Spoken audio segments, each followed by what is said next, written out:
Hello bachcho, let's read this question. The question says alpha particles are projected towards the nucleus of following metals with same kinetic energy. Towards which metal the distance of closest approach will be minimum, right?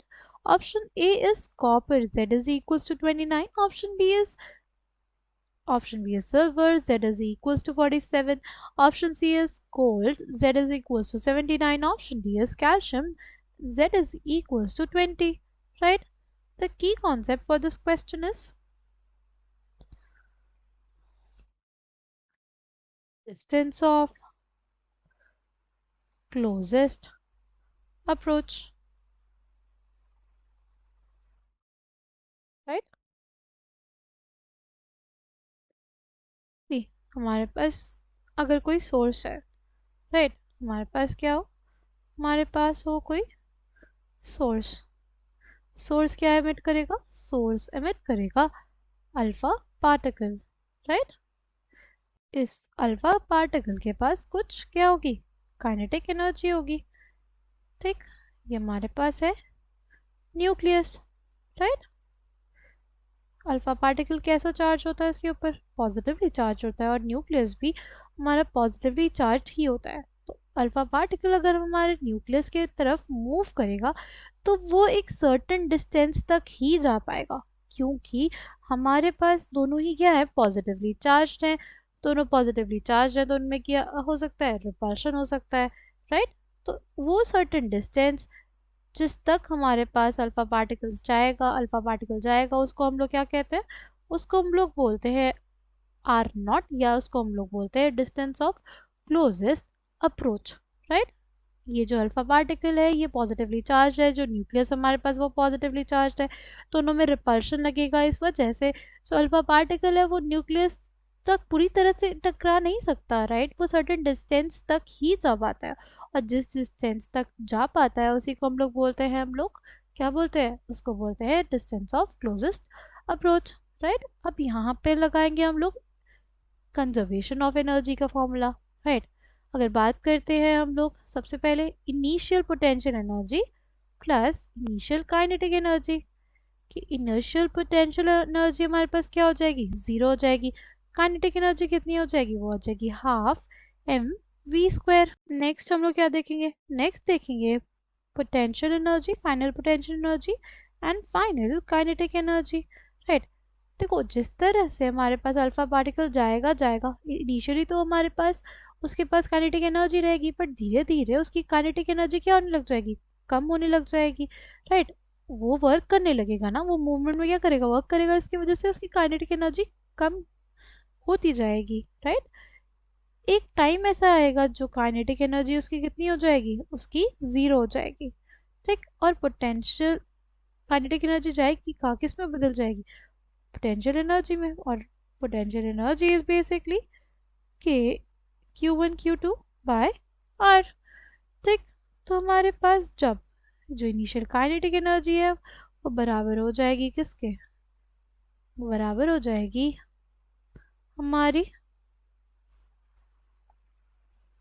Potential energy के. ये हमारे पास जिस distance तक alpha particle approach कर पाएगा हमारे nucleus को, उसको हम लोग आर नॉट से डिनोट कर रहे थे ना, इसलिए हम लोग ने यहाँ पे आर नॉट लिखा है, ठीक है. वही हो जाती है हमारी distance of closest approach, right. ये काइनेटिक एनर्जी था, इसको हम लोग ऐसे ही लिख देते हैं काइनेटिक एनर्जी.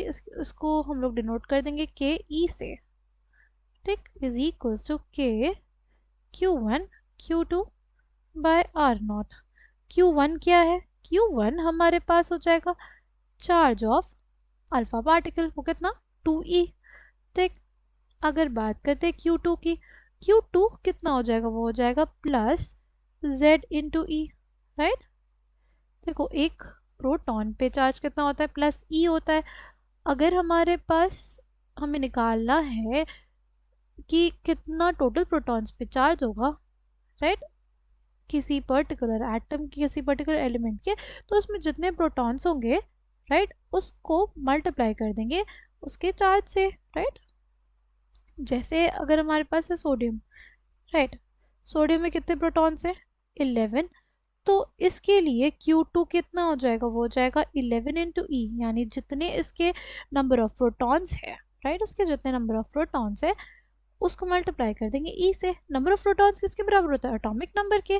तो जेड भी हमारे पास क्या डिनोट कर रहा है, atomic number of the element, right.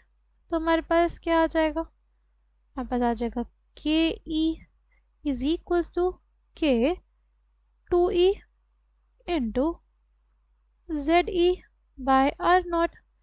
ठीक, आर नॉट क्या हो जाएगा हमारे पास, वो हो जाएगा के 2 इंटू जेड ई, 2e into Z E bye kinetic energy. ये किसके बराबर हो जाएगा हमारे पास, ये बेसिकली हो जाएगा हमारे पास के into Z into 2e square by kinetic energy. ठीक, अगर हम लोग बात करते हैं इस क्वेश्चन की, तो क्वेश्चन में क्या बोल दिया कि काइनेटिक एनर्जी सेम है, राइट। तो हमारे पास इसको ऐसे लिखे कि 2e square by kinetic energy, ये जो क्वांटिटी हमारे पास होगी, ये जो क्वांटिटी होगी वो हमारे पास कांस्टेंट होगी। के तो हमारे पास कांस्टेंट होता है, राइट, 2 कांस्टेंट है, चार्ज ऑफ जो हमारा प्रोटॉन होता है वो भी कांस्टेंट है, काइनेटिक एनर्जी भी बोल दिया सबके लिए सेम है। तो हमारे पास जो आर नॉट है वो किस पे डिपेंड कर दियागा, हमारे पास जो आर नॉट है वो अल्टीमेटली किस पे डिपेंड कर दिया, एटॉमिक नंबर पे, राइट। जितना कम एटॉमिक नंबर उतनी कम distance of closest approach, right. तो क्वेश्चन में हमसे यही पूछा था कि किसमें distance of closest approach minimum होगी, तो जिसका atomic number minimum, distance of closest approach उसकी minimum. Correct answer for this question will be option D, क्योंकि डी में जो z की वैल्यू है वो सबसे कम है। I hope you understood it well, thank you and all the best.